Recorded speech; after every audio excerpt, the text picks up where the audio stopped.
গতকাল একটি প্রশ্ন তুলেছিলাম যে সেনাপ্রধান জেনারেল ওয়াকারকে কি সরিয়ে দেওয়া হবে বা হতে পারে। আমি একটু আমার মতো করে অ্যানালিসিস করেছিলাম। কিছু খবর তো ঢাকা থেকেই পাই, কখনো সমর্থিত কখনো অসমর্থিত সূত্রে।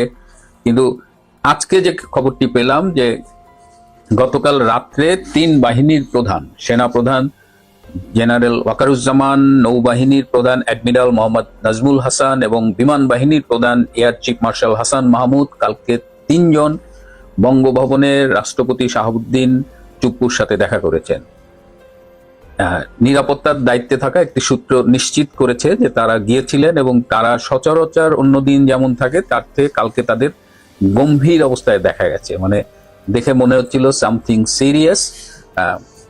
কি আলোচনা হয়েছে সেটা তিনজনের সাথে সরাসরি রাষ্ট্রপতির আলোচনা হয়েছে, কিন্তু আমার সূত্র আমাকে যেটা জানিয়েছে যে ডক্টর ইউনূস সেনাপ্রধানের বরখাস্তের জন্য রাষ্ট্রপতির কাছে যে চিঠিটি পাঠিয়েছিলেন সেই চিঠিটি এই তিনজন গিয়ে ঠেকিয়ে দিয়েছেন। অর্থাৎ এই যাত্রায় সেনাপ্রধানকে বরখাস্ত করার ডক্টর ইউনূসের যে উদ্যোগ সেটি আপাতত ব্যর্থ হলো। এর আগেও একাধিকবার ডক্টর ইউনূস চেষ্টা করেছেন ওয়াকারুজ্জামানকে এই দায়িত্ব থেকে সরিয়ে দেওয়ার, কিন্তু এবার একটু সিরিয়াস ছিল। কারণ যেটা বলেছি যে general Walker has been already use, তার আর নতুন করে ডক্টর ইউনূসের সরকারকে দেওয়ার কিছু নেই এবং সে যে মোটামুটি যে এ পর্যন্ত যে বেইমানি করেছে তার শাস্তি তার আসলে এখন পাওয়ার সময় হয়ে গেছে। তো এটুকু আমি জানতে পেরেছি। আর এই বৈঠকের পরে বঙ্গভবনে সেনা প্রহরা আরো জোরদার করা হয়েছে।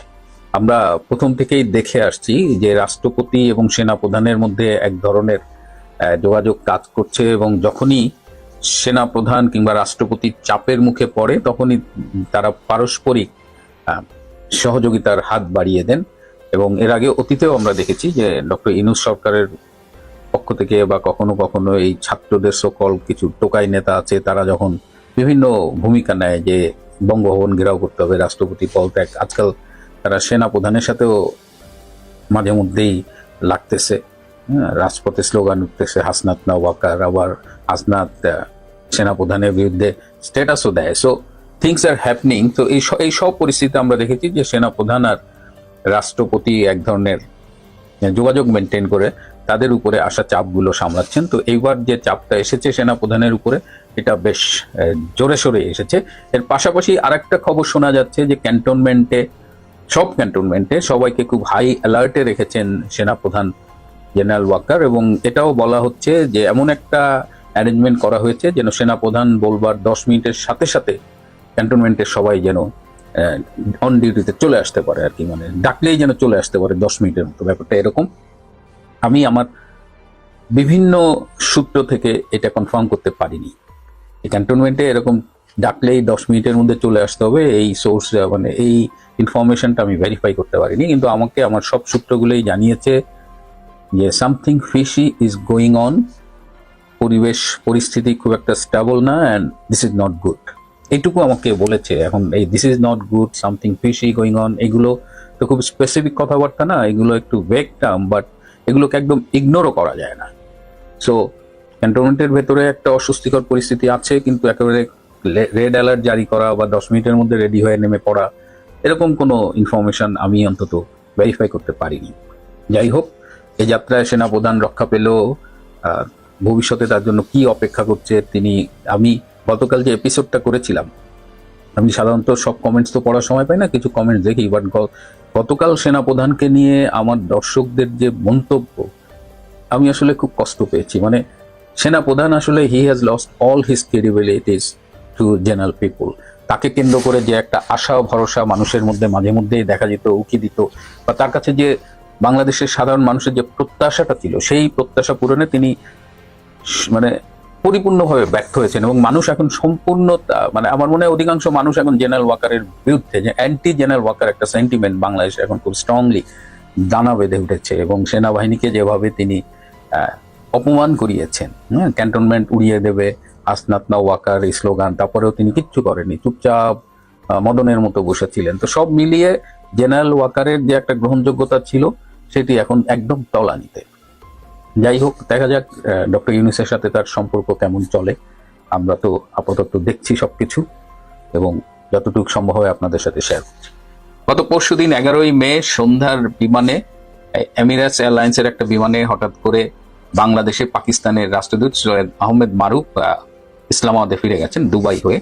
এটি নিয়ে দেখলাম যে বাংলাদেশের মিডিয়া, বাংলাদেশের সামাজিক যোগাযোগ মাধ্যম বেশ তৎপর। গতকাল রাতে যখন ঘুমোতে যাব, লাইটস অফ করেছি, এর মধ্যে একটা খুব কনফিডেন্সিয়াল একটা মেসেজ আসলো এবং তখন একবার মনে হলো যে স্টুডিওতে যাই, কথা বলি, পরে হলাম না থাক, সারাদিন এত কাজ কারবার করে আর উঠতে ইচ্ছে করেনি। তো আমাকে অনুরোধ করা হয়েছিল যে এখানে একটা ক্যারেক্টারের পরিচয় যেন আমি প্রকাশ না করি, অন্তত নাম যেন তার প্রকাশ না করি। কিন্তু সকালে উঠে দেখলাম যে ফেসবুকে এবং বিভিন্ন সংবাদ মাধ্যমে সবকিছুই মোটামুটি প্রচারিত হয়েছে, কিন্তু আমি বিষয়টা একটু অন্য অ্যাঙ্গেলে দেখতে চাই, যে কারণে আমি এই রূপান্তরের সত্যে এই ভালোবাসার পর্বটি করছি। পাকিস্তানের যিনি রাষ্ট্রদূত, তিনি বয়সে আমার চেয়ে 1 বছরের ছোট, 57 বছর, এবছর তার 58 হবে। কূটনীতিবিদ হিসেবে কিন্তু অনেক গুরুত্বপূর্ণ দায়িত্ব পালন করেছে এবং বিশেষ করে পাকিস্তানের যে সিকিউরিটি ডিপার্টমেন্ট, পাকিস্তানের ন্যাশনাল সিকিউরিটি অ্যাডভাইজার, তাদের সাথে দীর্ঘদিন তিনি কাজ করেছেন এবং বাংলাদেশে তিনি দায়িত্ব নিয়েছেন 2023 সালের ডিসেম্বর মাসে, সম্ভবত 7ই ডিসেম্বর, এবং বাংলাদেশে কিন্তু ভেরি সাকসেসফুল। বাংলাদেশকে এই যে পাকিস্তানিকরণের যে একটা খেলা চলছে, সেই খেলার অন্যতম কারিগর হলেন এই সৈয়দ আহমেদ মারুফ। অত্যন্ত সুদর্শন পুরুষ যাকে বলে, মোটামুটি বাংলাদেশটারে সেই 71-এর হারিয়ে যাওয়া ছোট ভাইকে পাইলে যা হয় সেরকম উচ্ছ্বাসের মধ্যে দিয়ে আছেন, সবখানে তাকে দেখা যাচ্ছে। পাকিস্তানি শিল্পী কনসার্ট হয়ে বাংলাদেশকে ভরে ফেলা হচ্ছে, যা তা অবস্থা। তো এরকম একটা সফল রাষ্ট্রদূত হঠাৎ করে তিনি আবার 9 তারিখে বৃহস্পতিবার কক্সবাজার গিয়েছিলেন তার এক বন্ধুর সাথে, এবং সেই কক্সবাজারে তিনি এর আগে ফেব্রুয়ারিতে গিয়েছিলেন, সপরিবারের বউ নিয়ে গিয়েছিলেন। তো কক্সবাজারে গেলে তিনি যে কাজটা করতে বললেন না, তিনি যে স্থানীয় লোকাল যে জঙ্গি নেটওয়ার্ক আছে এদের সাথে একটা মিটিং তিনি করেনি, যে কাজেইটা। কিন্তু এবার আমরা ধারণা করেছিলাম তিনি বোধহয় কূটনৈতিক দায়িত্ব পালনে গেছে, কিন্তু না, এবার ছিল আসলে পিওর একটা ভ্রমণ। এই ভ্রমণ, সেই ভ্রমণের মাঝখানেই তাকে কল করা হয়েছে। পাকিস্তানের পররাষ্ট্র মন্ত্রণালয় তাকে জরুরি কল করেছে এবং তিনি ফ্লাই করেছেন। সেই কক্সবাজার ভ্রমণ অসম্পূর্ণ রেখে তিনি ফিরে গেছেন। এ পর্যন্ত সব ঠিক আছে। একটি পত্রিকায় দেখলাম যে এটা বলা হয়েছে যে তাকে কূটনৈতিক কারণে, মানে জরুরি ভিত্তিতে পাকিস্তান পররাষ্ট্র মন্ত্রণালয় তাকে ডেকেছেন, and it's all about official. কিন্তু অধিকাংশ মিডিয়া এই অফিসিয়াল ভিজিট যে এটা সমর্থন করছে না, এই জায়গায় আমার একটু খটকা লাগছে। এবং কাল রাতে ঘুমোতে যাওয়ার সময় আমার কাছে যে তথ্যটা এসেছিল সেটাই দেখলাম অধিকাংশ পত্রিকা বলছে, তারা এটাকে অফিসিয়াল ভিজিট বলছে না, তারা বলছে যে পাকিস্তানি রাষ্ট্রদূত সৈয়দ মারুফকে অনির্দিষ্টকালের জন্য ছুটিতে পাঠানো হয়েছে।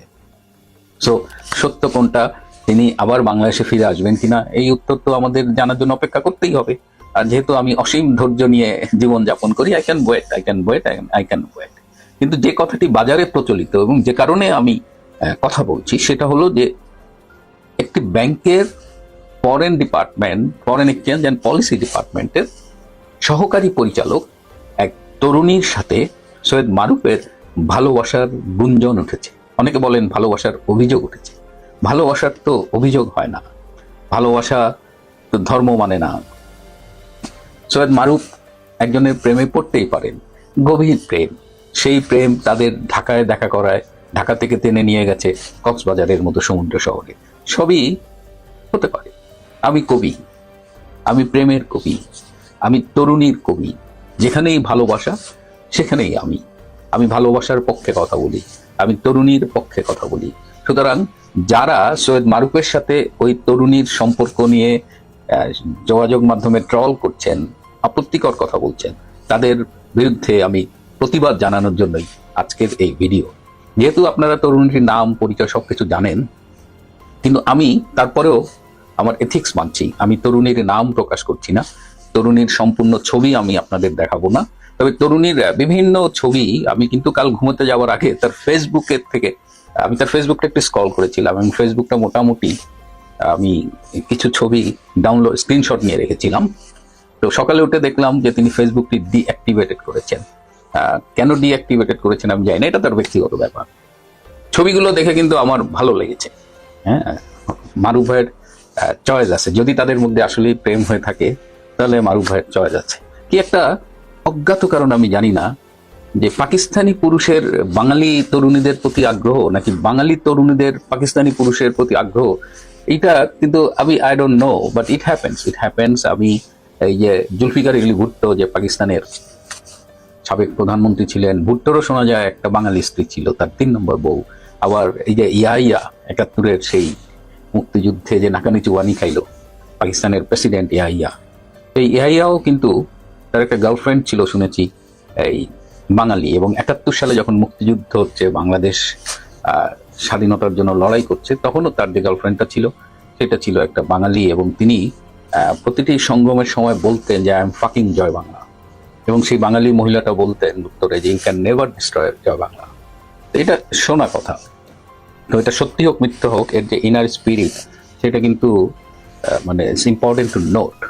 তো আজকে আমাদের স্বাধীনতা যুদ্ধে, মুক্তিযুদ্ধে কমপক্ষে 4 লাখ মা বোন ধর্ষণের শিকার হয়েছিলেন, আত্মত্যাগ করেছিলেন। সেই বাংলাদেশের মেয়েরা পাকিস্তানি তরুণ দেখলে, যুবক দেখলে, ইভেন কি আমাদের মতো বুড়া বয়সের লোকজন দেখলেও অনেকেই ঝাঁপিয়ে